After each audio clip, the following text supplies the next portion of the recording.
সেখান থেকে আমরা মুসলমান চেষ্টা করি, যার কারণে বেপরদা এইরকম অনুষ্ঠান হওয়ার কারণে আপনি নাও যেতে পারেন না, অবশ্যই যেতে হয়। আর আপনি যদি পর্দা করেন, আর কতগুলি আছে অধিকাংশ বেপরদা।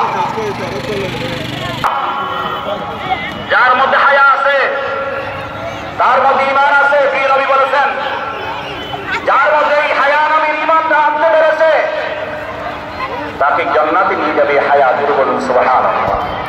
ওয়াল বাদাউ মিনাল জাফাই ওয়াল জাফাউ ফিন্নার। আর এই লজ্জাহীনতা, হায়া যার নাই সে জুলুম করলো, আর এই জুলুম তাকে জাহান্নামে নিয়ে যাবে। নাউযুবিল্লাহি মিন যালিক। আল হায়াউ লা ইয়াতি ইল্লা বিখাইর।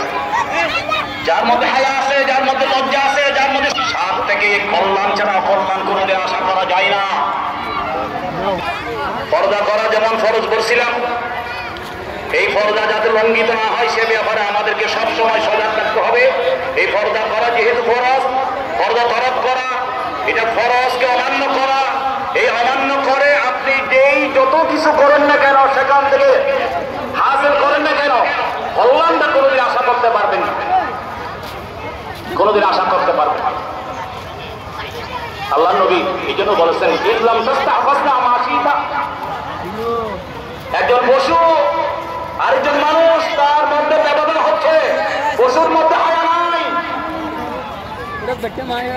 মানুষের মধ্যে হায়া আছে, মানুষের মধ্যে লজ্জা আছে, মানুষের মধ্যে শরম আছে। এই জন্য যার মধ্যে হায়া নাই, শরম নাই, লজ্জা নাই, পশু আর তার মধ্যে ইসলাম তার তো আর কোনো ব্যবধান হলো না, কোনো ব্যবধানই হলো না। পশু থেকে যা আশা করা যায় আপনি মানুষ থেকে তার থেকে বেশি কি আশা করবো, যদি পশুর মতো আচরণ আপনি করেন।